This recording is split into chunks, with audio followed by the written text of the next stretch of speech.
Yontiv, in general, when Shluchim come together, it is a Yontiv, especially today being Rosh Chodesh Kislev, which is a special day in the Chabad calendar, the day that the Rebbe went home after, in 1978, after he was not feeling well for a period of time. In the name of the Board of Merkez Linyonei Chinuch, its chairman, Rabbi Chaim Yehuda Krinsky, in the name of the Vat HaKinus, I welcome you to the Kinus HaShluchim.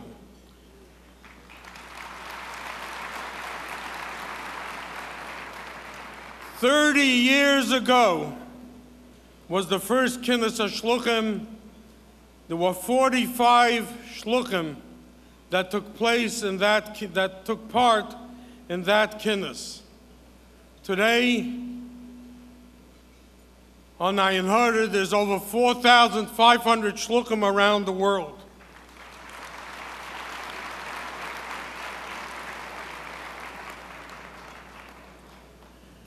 Since Ben Shloshim Lekoyach, 30 years, the strength and the beauty of what we see here tonight, Shluchim from all over the world coming together to chart the course of activity for the following year for the Jewish world. When we stood up at the Kinus 45 years ago, an old Shliach, Rabbi Sholem Posner, the senior Shliach at that time, said, "I learned in Lubavitch of Lubavitch, and I don't know who the Shluchim are." And everyone stood up and they introduced themselves.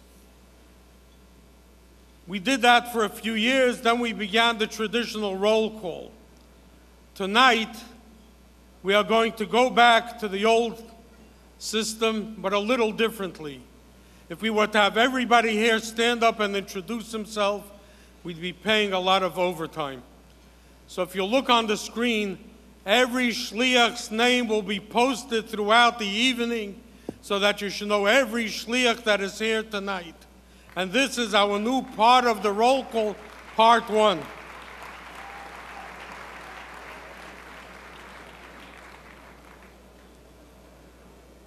Everyone is speaking that we are now in the 20th year since Gimel Tammuz, since that day which changed the lives of so many.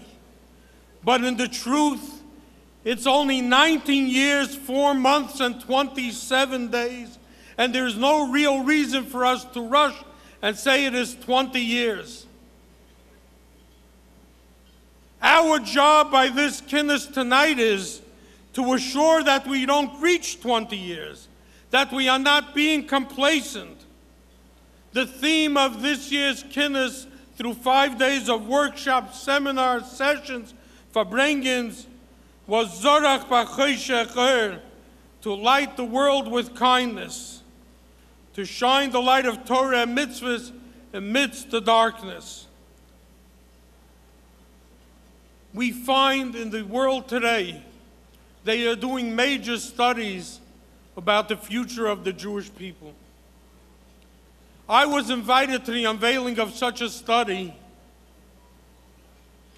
10 years ago, and they won't invite me again. They put in millions of dollars into this study,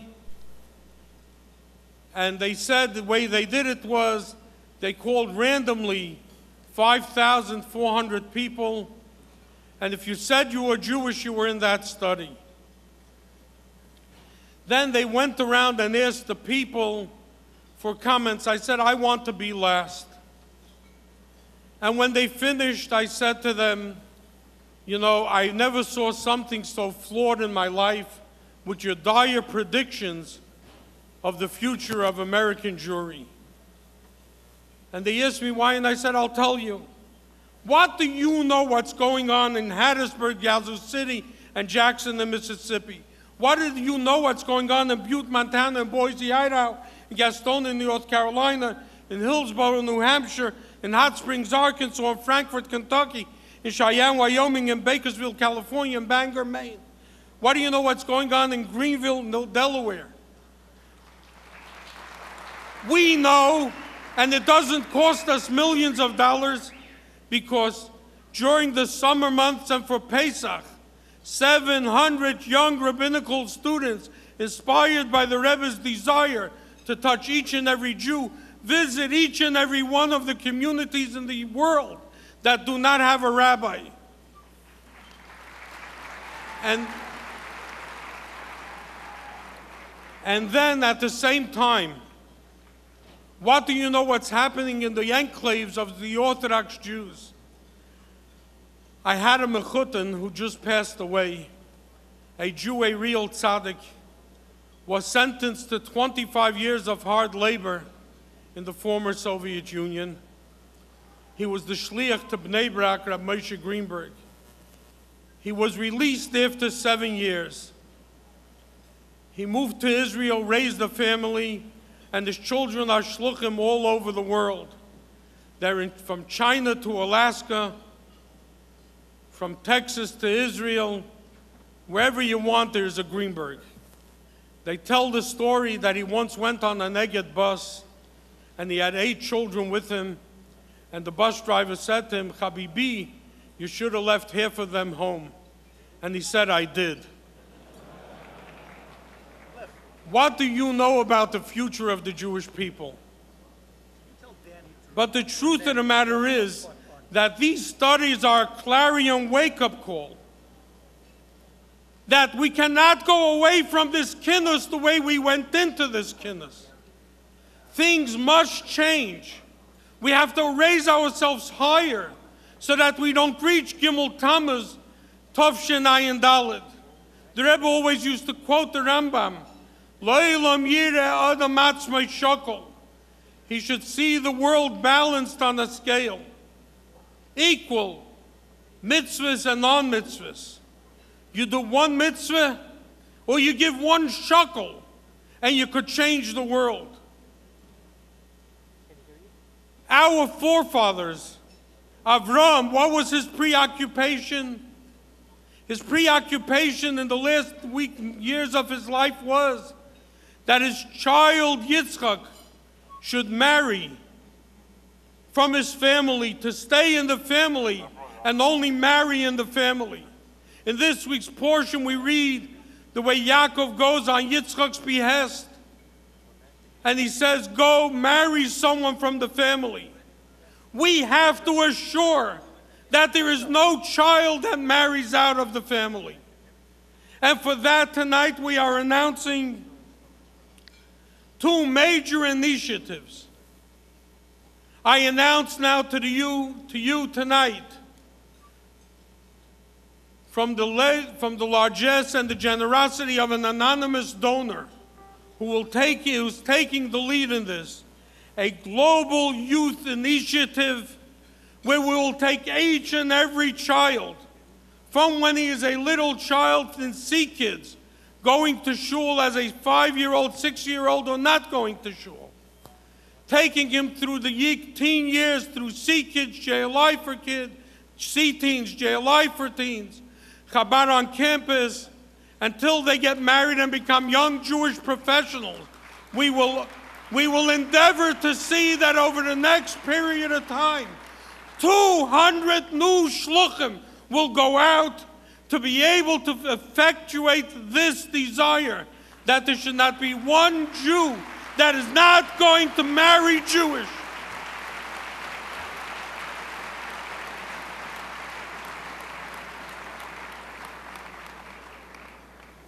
And the other resolution which we're making by this kinnus is that each shliach and each shlucha are going to undertake in the next 7 months to reach 20 Jews each that they didn't have any contact with till today, and have them do at least one mitzvah. Together with that, each shliach will undertake to inspire 20 Jews in his community who are regular comers to the Beis Chabad, and the shlucha 20 women, that they should also reach 20 people. And if you'll do the math, and we will do this, we will reach 1 million people this year that were never touched before, and see to bring them in to do another mitzvah. Let each Jewish child be afforded the benefit of receiving a Jewish education. Every woman to light Shabbos candle. Another Torah class formed. Another youth group started. This is what we have to go away from this kinnis with. Anything less, we are not achieving our goal. The Rebbe said, and I repeated it before, if there are 1,000 Jews in your city, you reach 9,999. You'll get the greatest reward, but you have not fulfilled the mission for which you were sent. Until we reach each and every Jew in the community, in the state, in the city, in the country, that each shliach is charged with, we cannot sit back and relax and say, look how much I accomplished. Look at the accomplishment of the Shluchim in this room. It's unparalleled in Jewish life. But if you would tell the Rebbe the accomplishments of everyone here, the Rebbe would say, thank you very much. But there is more to do. And today we repeat that. There is more to do. And until we stem the tide of assimilation totally, and each and every Jewish child has a Jewish education, we have not fulfilled our goal.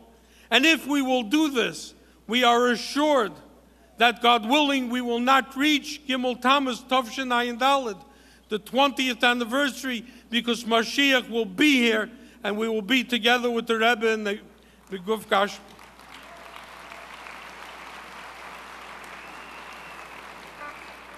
May the Almighty grant each and every one of you and each and every one of us all the blessings, peace, health, happiness, prosperity, Yiddish Chassidus Nachas to and from all your loved ones, the wisdom, patience, kindness, understanding to be able to withstand all the trials and tribulations we encounter, both material as well as spiritual. May we speedily in our days merit the true redemption with the coming of Mashiach Tzidkenu. And as I have said many times from here, I met a Jew in Alabama who was in a nursing home, and it was a non-kosher nursing home. And he told me, my children dumped me here. They don't even call me on Father's Day. But the most prized possession that he had was a picture of his children and his grandchildren. And he turned to me and he said to me, he says, Rebbe, what should I tell you? He says, my grandfather used to call it the Heilige Shabbos Kodesh, the Holy, Holy Shabbos. He said, my father called it the Shabbat Kodesh. He says, I call it Shabbos. My son calls it Saturday. My grandchild calls it the weekend. He says, I give a shiver when I think what my great-grandchild is going to call it. And in America, they have a name for it. They call it the day before Super Bowl Sunday. It's up to us to raise that level of Yiddishkeit one drop, that there should not be one child in the world that should not know what Shabbos is. I thank you. I thank the lay leadership that is here. I thank each and every one of the guests that are here and all the Shluchim. Thank you very much, and God bless you all.